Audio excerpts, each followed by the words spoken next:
Let me tell you of the days of high adventure.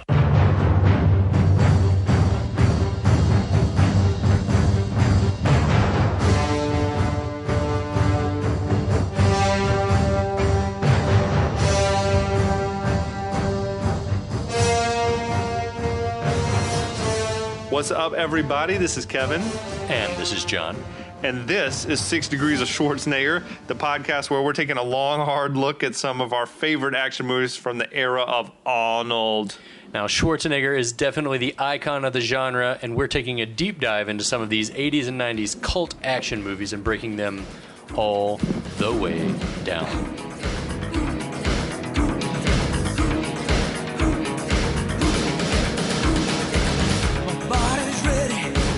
On fire. I'm gonna push you over the wire. So this is chapter 3 of our breakdown of the classic, iconic Bloodsport. Bloodsport. Fucking Van Damme at his finest. Oh my God, peak Van Damme, probably. I mean, it's sad to say, but it's true. This and Kickboxer are my peak Van Damme flicks. I've got a bunch of faves, and I know that people rag on Cyborg, but I'm a fan. Cyborg. I liked Universal Soldier also. Yeah. Anywho, those are for That's other neither podcasts. here nor there. A later date, friends. All right, we're going to pick up with The morning of Kumite. Van Damme is doing as Van Damme, I assume, does every morning, which is just a long meditation sesh, sprawled out between a couple of stools, doing a split in his underwear, pajamas, whatever the fuck. Yeah. He's in the zone. He's in his zone. zen place. He doesn't even lock his door, apparently. Yeah, we've gone ahead and figured out that that Frank, like, he finds his zen place in a split. It's if you can exist in that level of pain, at that level of pain while meditating, then you're doing good. I mean, when your body is a lethal weapon, like Frank Dux's is, you don't need to lock the hotel room door. You just this was a different time, my friend. It was. So what we got his new best friend Jackson just lets himself right in. This has to be. I don't know what time of day, actually, because he just was walking and talking with Janice, and I feel like it's the same day. I was thinking so it's got to be maybe early afternoon. I was thinking about this earlier, yeah. If Kumite is, I presume, at nighttime, then Frank is barging in like just after lunch, and he's... Okay. Or, Jackson, rather, has barged in several hours, Beer in hand. I mean... That's how he pre-games. That's right. Some people meditate and doing splits, and some people just shotgun a bunch of beers. Jackson shotguns a beer. That's how he puts down the nerves. I feel like he keeps a steady buzz going 24/7, Jackson. Yeah, he has to. I love the line as he enters the room. It's like ground control to Frankie. Jumps up on the bed, both feet on what is a twin bed. So it's was not, it a twin? The Black Dragon Society is not splurging on hotel rooms for their guests. So it's a twin bed that he jumps up on and gets the iconic line. God, that hurts me just looking at it. Yeah, you may want to have kids someday. It's great. That's awesome, dude. Once again, Donald Gibb bringing the A game, bringing a humor to an otherwise very bland movie. Yeah, could you imagine this movie without the character Jackson, or if Jackson was just like a serious guy? Oh my God, no. Yeah, no, you need that. I can't. You need the humor of him and that Victor Lin brings. Absolutely. This would have been a total disaster were it not for Jackson. Van Damme is a lot of things, but he's not funny. No, and he tries to. There are a couple of like boyish, charming moments where he kind of like casts a snide look or delivers what is supposed to be a zinger that delivered by a more deft hand would be perceived as funny. But when he says it, it's like, oh God. Funniest action movie guy. What do you think? Man. I think Arnold's hilarious. Like his real life persona, he's a funny, charming guy. Like Stallone, I've seen try to be funny in movies, and he's not funny. Stallone can't deliver humor. I don't know. Arnold's a great Kurt Russell. I was gonna say Kurt Russell or Mel Gibson. Are we still allowed to talk about Mel Gibson? He's got good timing. He had good and. His movies before the crazy took over are good. Like Lethal Weapon. Kurt Russell's solid, but Mel Gibson, Kurt Russell, those are really good ones. Yeah. Kurt Russell's amazing. So Jack Burton. Next we got Dukes and Jackson and Lynn, they're heading to the actual Kumite arena for day one of actual fighting. There's some type of opening ceremony going on. We see some flag and fire twirling happening. It's kind of the tension building of this part where the dude's talking about the history of Kumite and everything's kind of fucking awesome. Hundreds of years. It's held every 5 years, so it's sort of like the contact karate secret Olympics. Yeah. Which you got to think, depending on what years you're in your prime, you may only have one Kumite in you, then you're in your prime, or maybe two if you're lucky. And then I love this scene too because the Kokorukai guy sort of drops that this year. The Black Dragon Society has been joined by the International Fighting Arts Association to co-sponsor the event, which is, for any of you who are up and up on your in real life Frank Dux lore, is hysterical because the IFAA, if you're nasty, is an organization. And we use that term very loosely, that Frank founded, also a term we use loosely. To basically pawn off his crazy stories, to give his story some legitimacy, when in fact he is the only member, right? He tells the stories and then it's like, no, they're legit. Just check with the IAFF or whatever, whatever it is, IFAA. Mm-hmm. And it's like, but apparently some journalist did a little digging and like, every trace of that organization just leads back to Dukes. And no one else. And no one else. It's like, give him a call. I love it. Is you probably call and his mom would answer the phone. Like, hello, this is the IFAA. Dukes residence. Or it's Doris Dukes or whatever the hell her name is. Doris. The tension with the gongs and everything, like in this scene, and the close-ups of all the fighters sort of looking nervous. But especially we get sort of a pivotal stare down, which sort of makes sense as the competition goes along. But we get a stare down of Jackson to Chong Li to Frank. So it's like this three-way. I mean, those are obviously the most featured fighters. Yeah, but I feel like, based on what some lines delivered later, and we're definitely going to get into this, I feel like Jackson's coming into the Kumite with something to prove against Chong Li, knowing what he knows. And we can... And do we think Jackson was in the last Kumite? I don't think so, because Jackson, you really going to Hong Kong? He would have said so, right? You really going to Hong Kong? He's like... I think we've seen in the first scene that Jackson knows about it, but he's going to like bring the good old US to get Chong Li. Yeah, I think he's coming down to prove something. Okay. With his technique of no technique at all. His technique of lumbering into the ring and being beaten up before he kills someone. So we see the guys placing bets. Placed. Lynn, Mr. Exposition, is like explaining all the rules, which are there's the ways to win, which is a knockout. You make the guy say mate, which is like I give up or tapping out, whatever. Like saying uncle. Or you throw the dude off the platform. Throw the fucker right off the runway. To which Jackson replies, piece of cake. That's Jackson's biggest technique, is just to probably bully guys off the runway, totally. Right? That's America, dude. So I feel like the first fight is just like a pure fight. It's a couple of lesser featured fighters. We get Paradise. We get Brazilian jungle fighting. I guess. We don't know what it is, but it's a style.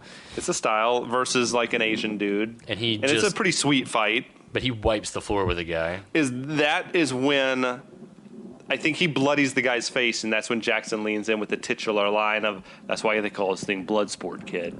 Which I used to date a girl that was like, we would hold this like little bet with ourselves that at any point when someone says the name of the movie in the movie, that's too much to be borne, and you can get up and walk out.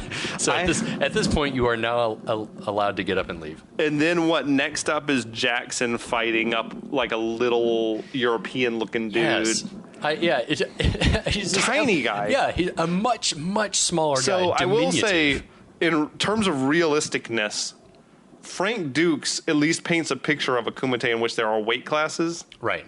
And in this thing, it's just anyone against anyone, it's any no holds size. barred. Yeah, it doesn't matter. Because this dude, Jackson's easily 100 pounds more than this guy. At maybe least. double his weight. Yeah.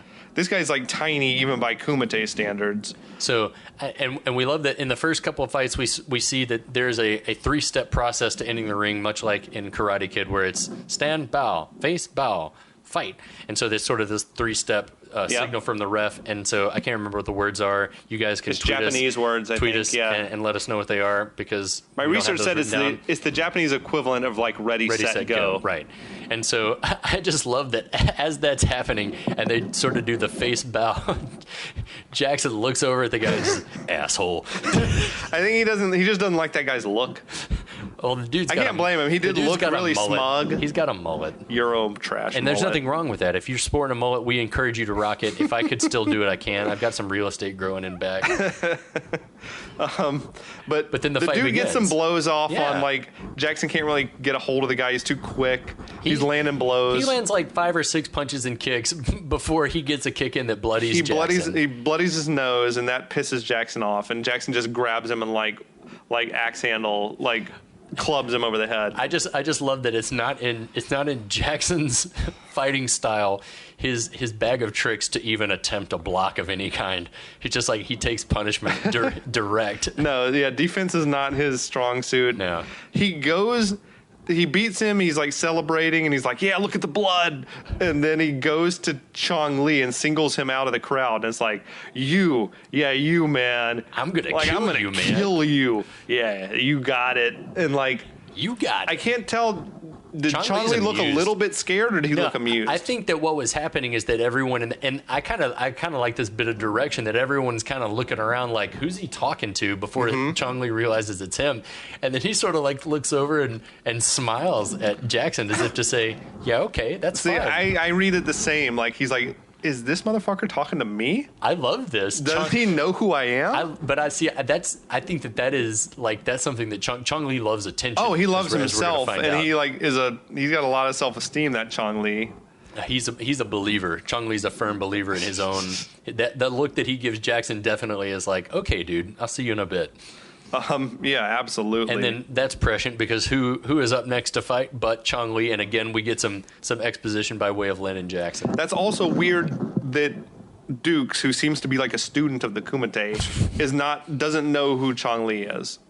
Well, he's the Army. defending champ, so if nothing else, you should know that he's the champ. If the alleged backstory of this character is to believe, Frank Dux has been somewhere underground for the Special CIA missions. CIA or what was he? A Green Beret, Special Forces of some kind. It doesn't say. Yeah. He's just some Special Forces CIA guy, and he's been on covert missions for the last 5 years. So I understand that he may not know who Chong Li is. He may not be savvy. So Lin explains to us, and Jackson, I guess, that he killed a guy in the last Kumite. He's the defending champion. He holds all the records, never been defeated. Kicked the poor bastard right in the throat and watched him die. Yep. Which is, that's a shitty way to die.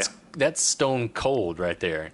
So Chong Li fights this dude and just wipes the floor with him, right? He set a new record, fastest knockout And so, in that fight. but what we were just talking about is that I'm thinking that maybe the exposition, the explanation of what Chong Li did in the last Kumite is impetus enough for Jackson to be like, I'm coming after this guy because he's a bully. That's the guy to beat. He's a bully. I'm going to bully him.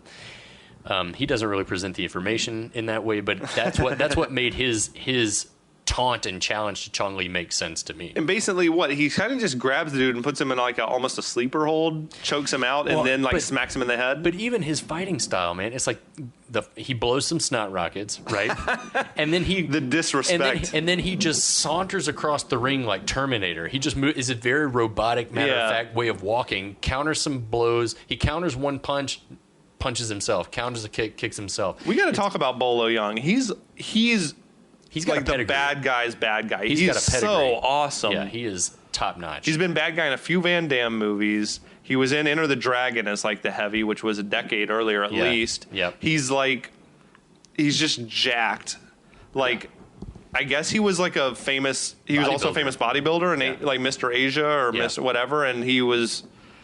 So both him and Van Damme don't have your typical martial artist physiques. Right. They're both bulky. Right. They've got muscle, but which Frank Dux took. Dude, Bolo Yeung is explosive with his movements, though. He's so fast. Yep. He's just a badass all around. And I will say, I've watched in my research, we'll call it. Yeah. I've watched a lot of really bad karate flicks, and it's rare when you get a guy who can really sell the action on screen. And Bolo Yeung is one of those guys. Like, he's got it on screen.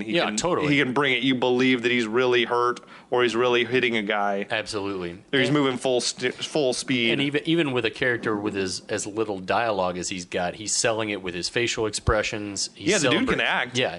I'd wager, I mean, he's at least Van Damme's equal as an actor. I think he's better. He probably is better. I mean, imagine he's able to speak his native language. He's probably awesome. Van Damme, I don't buy him, even in French, that he'd be a good actor. Right. But also, Van Damme maintains that acting is something that can't be taught, so there's that. Yeah. So yeah, Chong Li lumbers across the ring, sleeper hold. Sleeper holds the guy, then smacks him extra in the head. Palm to the head. And it's a world record knockout time. 14.8 seconds. Is that right? 14.8? Okay. Which is interesting because in real life, Frank Dux says that typical Kumite matches last a max of like 6 seconds. Well, yeah, he acted like you would almost fight with like one dude's foot on top of the other guy's foot, or like your elbows are touching, like that you start in super close quarters, which then it does stand to reason like the fights would go quick. Right, exactly. Now, wouldn't you know it, Frank Dux' first fight is against Hossein, who he beefed with, not earlier this day, I suppose, right? Frank's entering the ring, but the music changes, and we hear like Frank's almost meditative music changes at this part. We hear Paul Herzog bringing in like the wind chimes and stuff. Hossein's like ready for this. No, he is. He's like, now I show you some trick or two. Oh, it's so good. It's so good. Yeah, he's like, the fact that it was. Do you think the script was written in broken English? I don't know. I don't know either, but it's pretty great. Sometimes, especially with this actor, I like to think that maybe he just, I like to think of the writers standing right off stage, like right off camera, and being like, "It's now I'm going to show you a trick or two, or now I'm going to show you a thing." Who even knows? Yeah. And he just like dropping the best it, he can do, botching it, and they're like, "Fine, fuck it, go, just go." We've done 100 takes. This is the closest we got. You hear Nude off camera. We'll do it live. Fucking thing sucks. So.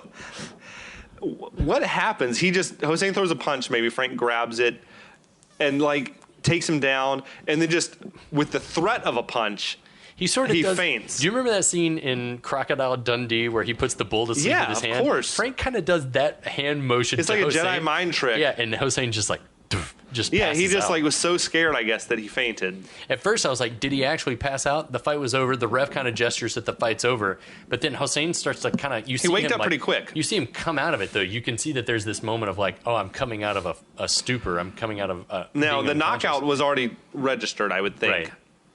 Which I guess you call that a knockout. He lost consciousness, I suppose. So yeah, but Hossein jumps up to take a cheap shot. He wants to try to cheap shot him, and Duke he's in the mid bow to the judges or whatever, and he spins and hits him with the elbow, knocks him out, and then completes the bow.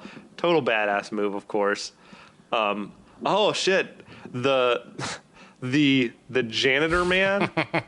We never mentioned before. Hossein has a very prominent, like one of his front teeth is like golden. Is a gold tooth or whatever. Giant gold tooth. So now we got a tooth, not at all a front tooth. But there's a goldish tooth in the ring, and the janitor, in the most conspicuous manner possible, climbs in the ring, takes the tooth, puts it in his own mouth, I guess to test if it's actual gold. He's a jeweler on the side. And then it like makes a face and then starts to clean blood. Sponges the blood. Well, also I love that right after Frank dispatches Hossein, that in that moment we cut to Chong Li, who's got this amused look as if to say, "Oh, that's pretty nifty. That was awesome that you did that fast." Well, I thought he was pissed about the record. Well, no. So there are two cuts to his face. So there's the cut to his face right after he knocks him out, and Chong Li is kind of like, "Oh, that was impressive." Then we get the bit with the gold tooth, and then immediately the world record sign flashes, and then you get this other shot of Chong Li, and he's pissed, furious, man. It's like I flip. It's awesome. It's like a truck, like a switch. Like you see his face go from amused to enraged on a dime, and again that speaks to the power of Bolo Yeung, his acting ability. He's like he sells it with just the facial expressions alone. Yeah. Now is when our Kumite song music like strikes up. Dude, this movie has killer montages. Oh, it does. There's at least 5 or 6 montages in the movie, and they're all awesome. It's one long montage of montages. There's this fight. You're seeing like a mixture of really good fighting. Lots of silk geese. Lots of silk.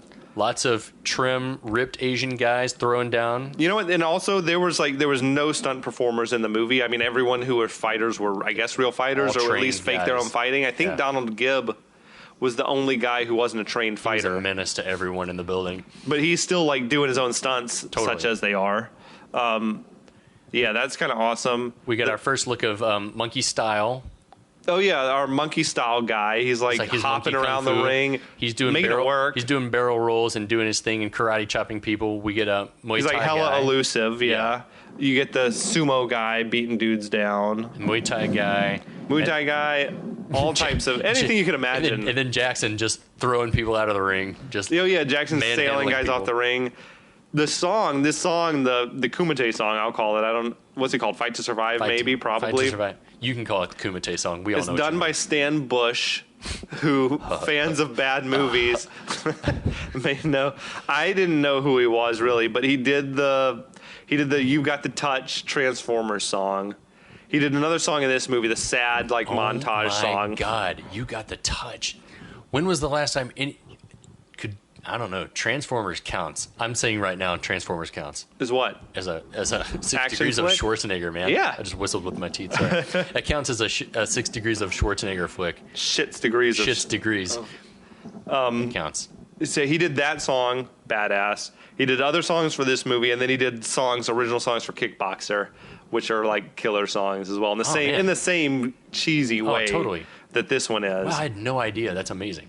Yeah, he made a career for himself writing this sort of cheesy music for 80s flicks. But that's great because I remember the last time that I watched, especially Transformers the movie, which has been 5 or 6 years ago. Like the music, like those songs, Mr. Bush's songs, they're kick-ass. Like I was like, there's like legit musicians going at it on this thing. That's Can really you good. be my friend still if I say I've never seen the Transformers movie? Of course. Okay. No one has. I've never seen it. Yeah, there's a lot of movies that I'm ashamed you don't have to be as a bad movie aficionado to say I've never seen. Master of the Universe, never seen it. I would say, I don't know if I can forgive you for that. Flash Gordon. I've never seen. I've never seen it. Oh my God. I have friends that swear by it. Angry tweets. I've got friends clamoring to be guests on the Flash Gordon episodes when we get to it. So I guess we'll have to make that happen. Well, I want to watch and just stand by and be like, here's my meager contribution as someone who's never been a lifelong fan. All I know, my only reference for that is Queen and song is killer. And Max von Sydow. Yeah, who plays the bad guy. Now he's a legend. So there's an awesome fighting montage. We get a real feel for what the Kumite is all about. Uh-huh. Now, meanwhile, Helmer and Rollins, they're at lunch, open air, whatever. They're picking at. They're like two hand chopsticking. Giant chunks. It looks like they're eating miniature eel. birds. I think it was supposed to be eel. But there's giant chunks of stuff. Like it's just meat. Big chunks of dark matter. But I would eat it. It looks delicious to me. You were into it? I think it looks amazing. But Rollins eating poorly with chopsticks, is yours as good as mine is? And it doesn't look like he's had a single bite. He's got like one chopstick sort of skewered through a piece. That's the closest he can get. And he's stirring another one in a bowl, like trying to get it to soak up sauce. And I think his guy, Helmer, is like, you got to get somebody to kill it first I or haven't whatever. tasted it yet. But so... When who should walk up, but... Oh, good old Inspector Chin comes strolling up. I don't know how he found them. Well, I think that's the gag is that Chen knows where everyone is at all times. Remember where they're like I'll find you, and they're like, do you know where we're staying? In an earlier episode, like at the beginning of the movie, he's like, do you know where we're staying? He's like, mm-hmm. Okay. Yeah, I know. So where he's got his ear to the ground. He knows. Chen knows where everything is. Like he knows everything that's going on. This is the awesome moment where he's like, he gives him a lead on Dukes. Like I know where you can find Dukes. And Rollins tries to offer him some of the food, or is it Rollins? Well, or I think Helmer's like, "Why don't you join us?" Join us, and Chin throw some shade. Is it the most underrated line in the movie? I think? Maybe. He's like, "I never eat here." I would never eat here. That's so awesome.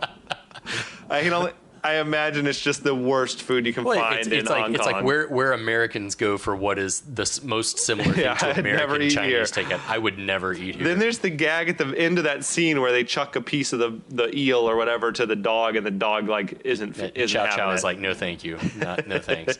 And so anyway, they run off to find Dukes to the East Lake Hotel. The East Lake Hotel, where he's chilling with stupid Jackson. Americans. Yeah. Now, this is the middle of the day. Is it the next day after the Kumite fighting was happening? It can't be the same day, right? It's all right. Well, it would have to be the next day. No, this clears something up.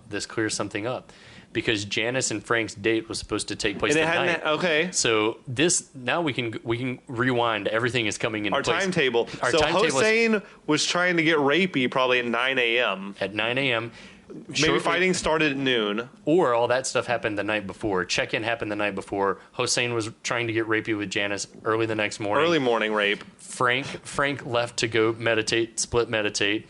Around just before lunchtime. Jackson comes in right before lunchtime. They check in, do Kumite. Maybe Kumite's like noon until 5 or 6. They're on a lunch schedule. Then it's dinner time. So So they're unwinding with some drinks. Frank is pre-gaming before his big date with Janice. Well, Frank is drinking water in the scene. Jackson is 3 beers in. He's got a table full of beers. A table full of beers. Okay, yes. So I like that we cleared up. Thank you. This is wonderful. This is why we do this. So the dudes come in. They're like, "Hey, Frank, we got to take you in," or whatever it is. And we hear a little bit of exposition here that the government has invested a lot of time and money in you, Frank, and Uncle Sam can't afford to let you get hurt. That's the only inkling I feel like in the movie that we get that he's something more than just a regular soldier. I think there's something like one line later, but it's never any more clear than that Frank's a valuable asset for some reason. Now, what's weird to me is Jackson.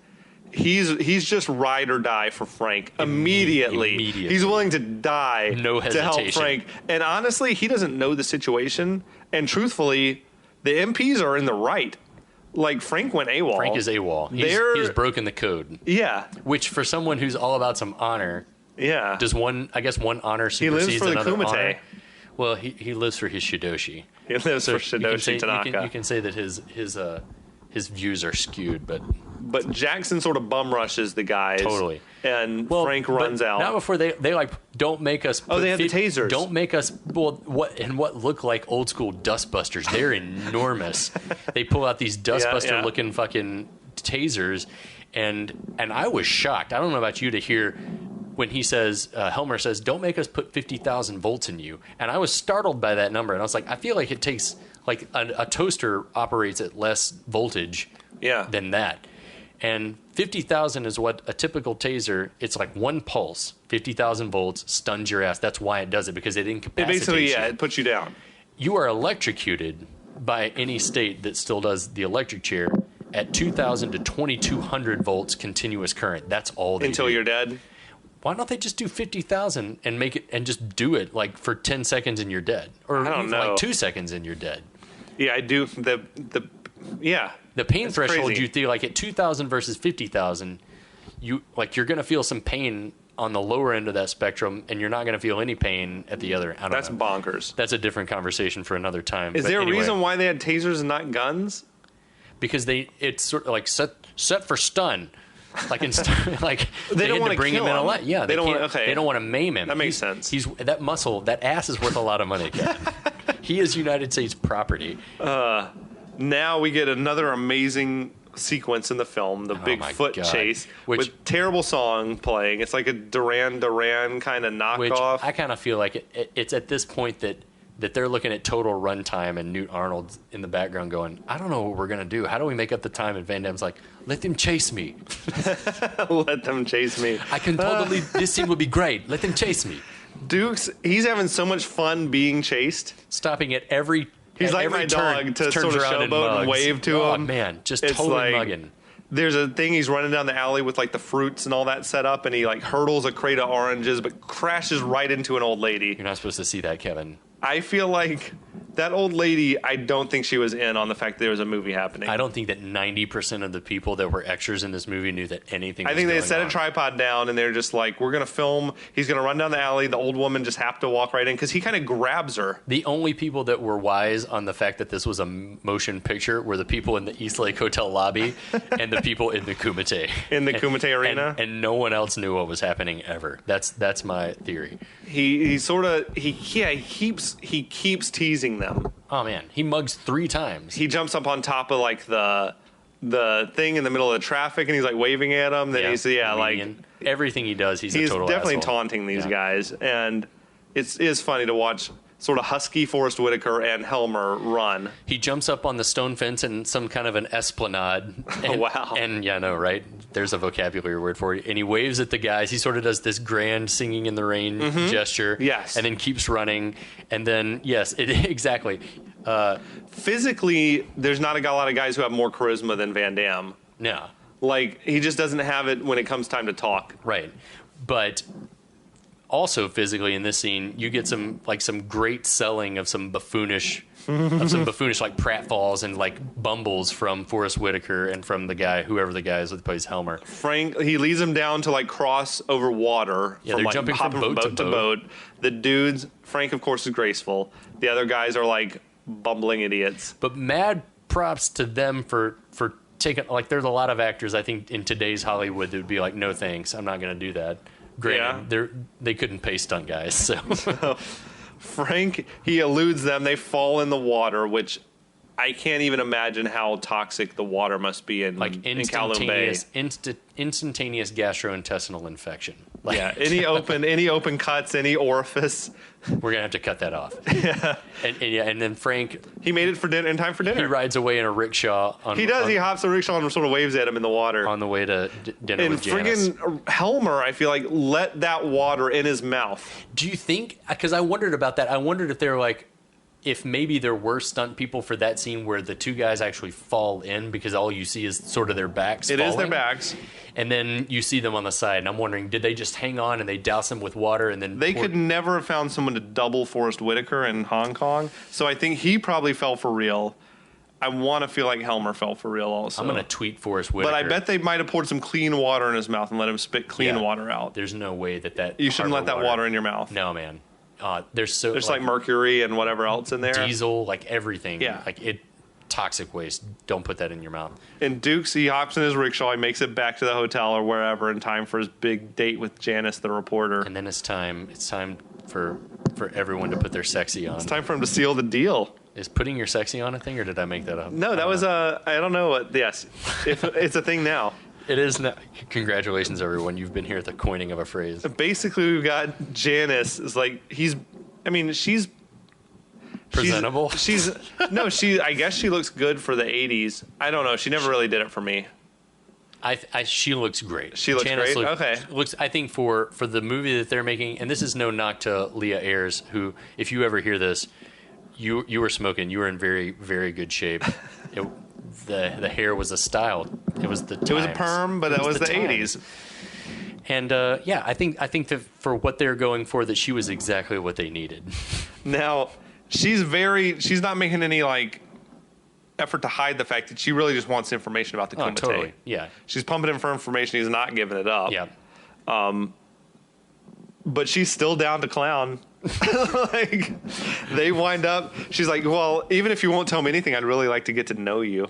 Oh, we've got all night. We've got all night. Oh, they're back. man. Cut to the next morning. There's an implied coital cut to the next morning. Absolutely. Like, and he's sort of like, he's pulling his like little maroon briefs up. She's sort of coming to and rubbing off the sleep of the night before and grins real big to turn around and see that ass. He's like, but he's somehow simultaneously lowering the briefs and then bringing them back up again. That's the last tuck and pull.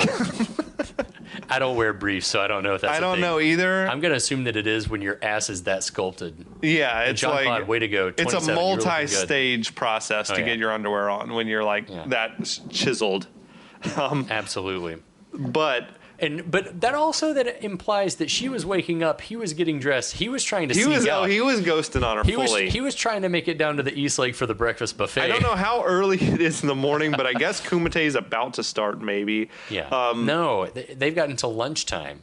I guess it could be noon already. I feel like Frank's slow getting ready. He's got to do splits meditation. He's got a very He's got a very specific regimen, and that means being late for Kumite every day. He's been doing butt naked splits for the last hour. And she's been asleep. She's asleep through all that. She missed He put those briefs on though so seductively. Yeah. He's got that move down. But he was sneaking out. He was definitely trying to ghost on her. But then when he sees that she's awake, he immediately jumps into bed. Yeah, he jumps in. They're sort of like very tender moment for what is a one night stand. I mean, let's be real. But there's two ways. Is it love at first sight? There's two ways. No, I don't think so. I don't think so either. When this movie ends, there's no way. I think she just had that Van Damme thirst. Yeah, absolutely. But I think there are two ways that a one night stand can go. It's waking up and doing a lot of like.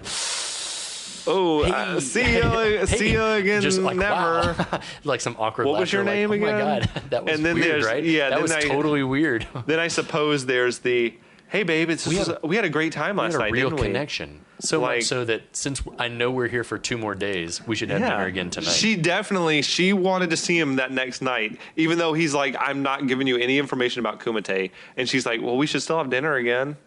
Maybe he did splits for her. I don't know. Dude, she's got that thirst. She got the fever for Van Janice Damme. Definitely wants to see him again. So that's definitely going to happen, right? And then Van Damme rolls in late to Kumite. Per usual. Lynn is pissed off that he's like... Always. He's like, dude, you can't disappear on me. You can't just disappear. Right. This is like... Anyway. Meanwhile, what's weird is... So we assume...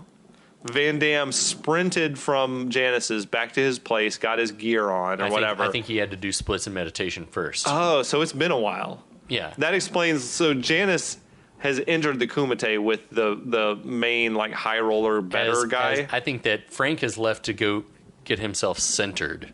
And Janice is like, because you see her jump up out of bed right as Frank is leaving. That's true. The second the door closed, she was like on her game. She was reaching in that Rolodex that she carries around to be like, what's that better's name? How many dudes have smashed since she's been here working on this story? Janice? Yeah, a lot. Frank, a few? I think God, she had to do something for that gambler. How long do you think she's been in town prior? Also, a week. Is she a Hong Kong correspondent, or is she in town based on some intel that she's gotten elsewhere? She's freelance. She's here because they've heard rumors of the Kumite. You would think that she would at least be able to like speak the language somewhat. I don't guess it's ever confirmed. You would never hear her say a word in Chinese or whatever. I don't know. She jumps on the Rolodex pretty fast. I think she's already got the next name lined up. And in fact, I think that if she hadn't run into Frank in the Hossein incident, that maybe the bookie would have been the next call. So maybe she moved to the next spot on the list after that incident with Hossein. Who knows? So she sort of enters sneakily in the background, right? But meanwhile, Jackson is front and center. He's showing his own like brick tricks. I've got my own Dim-Mac assholes. He's he smashes the top brick, breaks it. Then he's like showing the judges like the second brick down. Look, there's not a scratch on it. I'm like, I don't see how that's impressive, personally. Oh my god, it's a joke. It's supposed to be. No, you think Jackson was making a joke? Yes, he was saying, I destroyed this brick, and look, the other one, not a scratch on it. Then they're like, not Dim-Mac. He's like, and then proceeds to crush one against his head. He crushed on his head. That's badass. I mean, it's a prop brick, but if you did that for real, that's awesome. But by any measure, but what's hysterical is for you. The bearded judge definitely seemed either impressed or intimidated by that move. Or amused. Like, let's be honest, it was hysterical. And, that's about the time that Dukes notices that Janice is there with the high roller, the featured gambler guy. The featured bookie. And she's looking, I guess, hot. She looks great. You like that look? I mean, hair like pulled to the side. That's a very like 80s glamour, like Jen and the Holograms. Yeah, that's true. Deal. That was in vogue. It's very 80s. Yeah, she's looking. It was good. of the moment. Yeah, absolutely. And the dress. I mean, super low cut. Yeah, she looked great. She's fit. She's beautiful. I'm glad that you like her look. There's something about her look that just doesn't really do it for me. Well, but I get it. I understand. It's the 1980s. It's hard to like transport yourself to a place in time where that was that was Now, the look. But the presumption for Van Damme should be that she did something for this guy to be here. Or at least made... Or at least dangling it. Yeah. She made out there. overtures, as it were. Yeah, and Van Damme just seems amused as all hell about it. Yeah, it's fine. It's her job. She's a and reporter. I mean, I think she didn't mean shit to him. No. Well, I don't know. Do you think he liked her for real? How many girlfriends do you think Frank has had? Frank Dux? Yeah.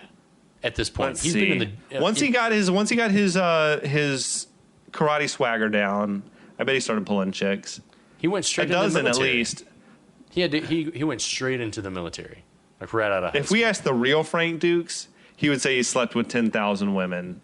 Well, he would either say that or he'd be like, I was too concentrated on Too my pure. martial arts.